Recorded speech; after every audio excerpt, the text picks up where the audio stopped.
جیسے ہی وہ شخص مکہ میں داخل ہوتا ہے، جیسے ہی وہ شخص مکہ المکرمہ میں داخل ہوتا ہے، فنظر الى وجہ عبد المطلب، اور جیسے ہی حضرت عبد المطلب کی پیشانی کو دیکھتا ہے، فخدھا، تو وہ ہکا بکا رہ جاتا ہے، وتلجلج لسانہ، اور وہ گونگا ہو جاتا ہے، اور وہ گونگا ہو جاتا ہے، اس کی قوت گویائی سلب ہو جاتی ہے، اس کی بولنے کی طاقت ختم ہو جاتی ہے، فخر مغشیا علیہ، عبد المطلب کی پیشانی کو دیکھ کر وہ بے ہوش ہو کر گر پڑتا ہے، بے ہوش ہو کر گر پڑتا ہے، فلما افاق، جب اس کو ہوش آتا ہے، جب اس کو ہوش آتا ہے تو کیا کہتا ہے، واشهد ان الى نور محمد الى وجه ابي طالب عبد المطلب، اے عبد المطلب، میں خدا کی قسم کھا کر گواہی دیتا ہوں کہ آپ کی پیشانی میں جو نور چمک رہا ہے وہ محمد عربی کا نور ہے۔ سبحان اللہ، بے شک محمد عربی کا نور ہے، عربی کا نور ہے۔ آپ کی پیشانی میں جو نور چمک رہا ہے وہ محمد عربی کا نور ہے، اور اس نور کی وہ تاب نہ لا سکا، آیا فخدا، ہکا بکا رہ گیا، وتلجلج لسانہ، اس کی زبان گونگی ہو گئی، قوت گویائی سلب ہو گئی، بولنے کی طاقت ختم ہو گئی، فخر مغشیا علیہ، بے ہوش ہو کر گر پڑا، فلما افاقا، جب ہوش آیا تو گواہی کس کی دی، وَأَشْهَدُ أَنَّ مِن نُورِ مُحَمَّدٍ صلی اللہ علیہ وسلم إِلَى وَجْهِهِ بِالطَّالِبِ، میں گواہی دیتا ہوں جو آپ کی پیشانی میں نور چمک رہا ہے یہ محمد عربی کا نور ہے۔ جانتے ہو ابرہہ لشکر لے کے آیا کعبہ کو ڈھانے کے لیے، کس کو؟ آخری بات پیش کر رہا ہوں، کعبہ کو ڈھانے کے لیے آیا، لشکر کس کا تھا؟ ہاتھیوں کا لشکر تھا۔ کس کا؟ ہاتھیوں کا، ہاتھیوں کا لشکر تھا۔ ہاتھی آپ نے دیکھا ہوگا کتنا لمبا چوڑا ہوتا ہے، اگر پیر رکھ دے تو ہم اور آپ کا کچومڑ نکل جائے۔ ہاتھی کا لشکر لے کر آیا، ایک ہاتھی اس میں سب سے بڑا تھا، اور ابرہہ کے ہاتھی وہ اتنے پڑھے لکھے ہوئے تھے، اتنے سیکھے سکھائے ہوئے تھے کہ وہ روزانہ ابرہہ کے سامنے سجدہ کیا کرتے تھے۔ کتنے پڑھے ہوں گے، کتنے ماہر ہوں گے کہ وہ روزانہ ابرہہ کو سجدہ کیا کرتے تھے، لیکن ایک ہاتھی اس میں جو سب سے بڑا تھا، سب سے چوڑا تھا، سب سے خوبصورت تھا، وہ ابرہہ کو سجدہ نہ کیا کرتا تھا، ابرہہ کو سجدہ نہ کیا کرتا تھا۔ حضرت عبد المطلب نے اس ہاتھی کو دیکھا، سبحان اللہ، اپنے پاس ایک آدمی کو بھیجا اور کہا جاؤ اس ہاتھی کے کان میں کہہ دے کہ تجھے عبد المطلب نے بلایا ہے۔ سبحان اللہ، عبد المطلب نے بلایا ہے۔ وہ ہاتھی، اس ہاتھی نے جیسے ہی عبد المطلب کا پیغام سنا تو فوراً حضرت عبد المطلب کی بارگاہ میں آ گیا، اور جیسے ہی وہ بارگاہ میں آیا، عبد المطلب کی پیشانی میں نور کو چمکتے ہوئے دیکھا تو فوراً ہی وہ سجدے میں گر جاتا ہے۔ سبحان اللہ، سبحان اللہ، بے شک وہ سجدے میں گر جاتا ہے۔ کون؟ جانور جو ابرہہ کا پالا ہوا تھا، ابرہہ نے اس کو کھلایا پلایا، اس کی سیوا کی، اس کی دیکھ بھال میں نوکر مقرر کیے، اس کے اوپر مال و زر خرچ کیا، اس کے اوپر مال و دولت خرچ کیا، لیکن وہ ابرہہ کو سجدہ نہ کرتا تھا، اپنے مالک کو سجدہ نہ کرتا تھا، اپنے بادشاہ کو سجدہ نہ کرتا تھا، اپنے مالک کو سجدہ نہ کرتا تھا، لیکن جیسے ہی عبد المطلب کی بارگاہ میں آتا ہے فوراً سجدے میں جھک جاتا ہے۔ پھر کیا ہوتا ہے؟ ثم انطلق لسانہ، پھر اللہ رب العزت اس کو زبان عطا فرماتا ہے، بولنے کی طاقت عطا فرماتا ہے، قوت گویائی عطا فرماتا ہے، بولنے کی طاقت عطا فرماتا ہے، تو وہ ہاتھی بزبان حال ایوں کہتا ہے جس کو امام اعلیٰ حضرت مجدد دین و ملت ارشاد فرماتے ہیں، صبح طیبہ میں ہوئی بڑھتا ہے بڑا نور کا، نور دن دونا تیرا دے ڈال صدقہ نور کا، میں کہتا بادشاہ برد پیالہ نور کا، تو ہے عین نور تیرا سب گھرانہ گھرانہ نور کا، سبحان اللہ بے شک۔ کون ہے جس کو اس نور کی ضرورت نہیں ہے؟ کسی کو اس نور سے کوئی رستگاری نہیں ہے۔ کوئی اگر یہ چاہے کہ مجھے اس نور کی ضرورت نہیں ہے تو وہ بے وقوف ہے۔ اس نور کی ضرورت تو حضرت آدم کو بھی پڑی تھی، سبحان اللہ بولو۔ اس نور کی ضرورت تو حضرت آدم کو بھی پڑی تھی۔ خطا استعادی کی بنیاد پر جنت سے زمین پر لائے گئے، 300 سال تک روتے رہے۔ 350 سال کے بعد 350 سال تک روتے رہے۔ اپنے سر کو کبھی آسمان کی طرف نہ اٹھایا، کبھی اپنے سر کو آسمان کی طرف نہ اٹھایا۔ 300 سال کے بعد میں یہ خیال آیا کہ میں جنت میں تھا تو جنت میں نے محمد نام لکھا ہوا دیکھا تھا، درخت کے پتوں پر میں نے محمد نام لکھا ہوا تھا۔ تو آپ کے دل میں خیال آیا کہ ضرور یہ کوئی اہم نام ہے، کوئی یہ ضرور یہ اللہ کا چہیتا نام ہے، ضرور یہ کسی اللہ کے محبوب کا نام ہے۔ اسی نام کے صدقے سے اپنی توبہ کی جائے تو اللہ قبول فرما لے گا۔ یہی ہوا، حضرت آدم نے محمد عربی کا وسیلہ دے کر محمد عربی کے صدقے میں توبہ کی، تو پروردگار عالم نے حضرت آدم کی توبہ کو قبول فرمایا ہے۔ بے شک، سبحان اللہ سبحان اللہ، واہ۔ حضرات، کسی کو رستگاری نہیں، کوئی بھی نبی کے نور کی ضرورت حضرت آدم کو بھی ہے، حضرت شیش کو بھی ہے، حضرت موسیٰ کو بھی ہے، حضرت یوسف کو بھی ہے، حضرت عیسیٰ کو بھی ہے، حضرت موسیٰ کو بھی ہے، حضرت ابراہیم کو بھی ہے، حضرت اسماعیل ذبیح اللہ کو بھی ہے۔ الغرض یہ ہے نبی کے نور کی ضرورت سب کو ہے۔ جب سے یہ دنیا قائم ہے اس وقت سے لے کر اب تک اور قیامت تک نور کی ضرورت تھی، نور کی ضرورت ہے، نور کی ضرورت رہے گی۔ امام اہل سنت ارشاد فرماتے ہیں وہ جہنم میں گیا جو اس سے مستغنی ہوا، اے خلیل اللہ کو بھی حاجت رسول اللہ۔ واہ سبحان اللہ، نعرہ تکبیر، نعرہ تکبیر، نعرہ رسالت، نعرہ رسالت، جشن عید میلاد النبی، جشن عید میلاد النبی، نعرہ تکبیر، نعرہ رسالت، واہ بے شک۔ اے خلیل اللہ کو بھی، کون خلیل اللہ؟ حاجت رسول اللہ، خلیل اللہ کو بھی ضرورت ہے رسول اللہ کی۔ بے شک بے شک۔ تو ہم کیسے بچ سکتے ہیں؟ ہماری کیا اوقات ہے، کیا وسعت ہے؟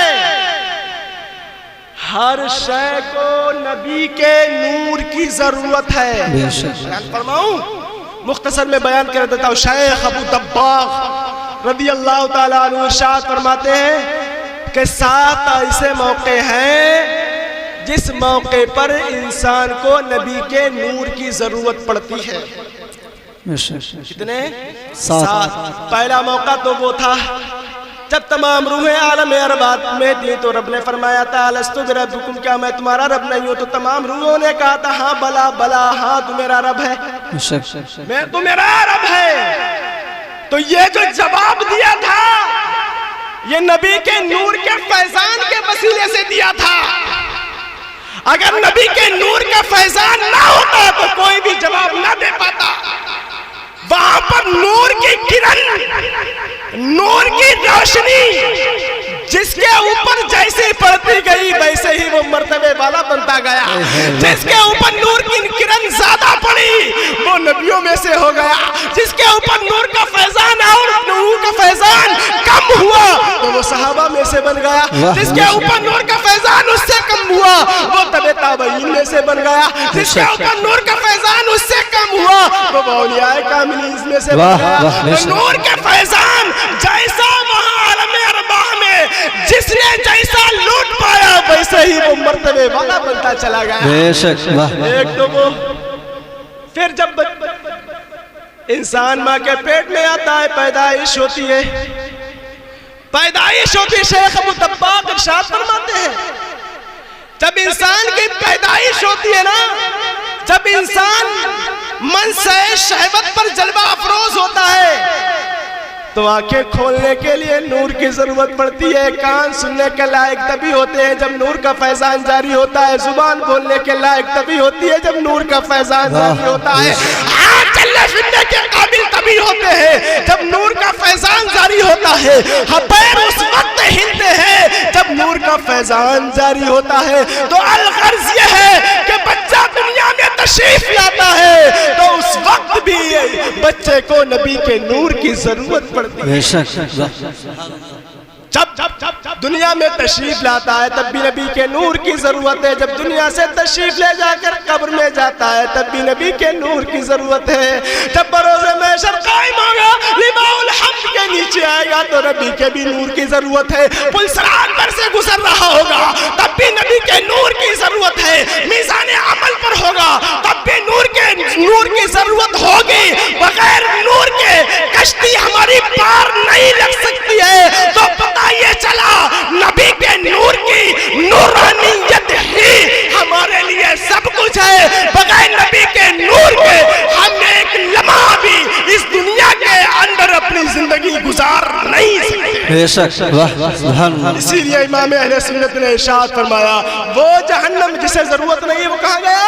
وہ جہنم میں گیا جو ان سے مستغنی ہوا، ہے خلیل اللہ کو حاجت رسول اللہ کی۔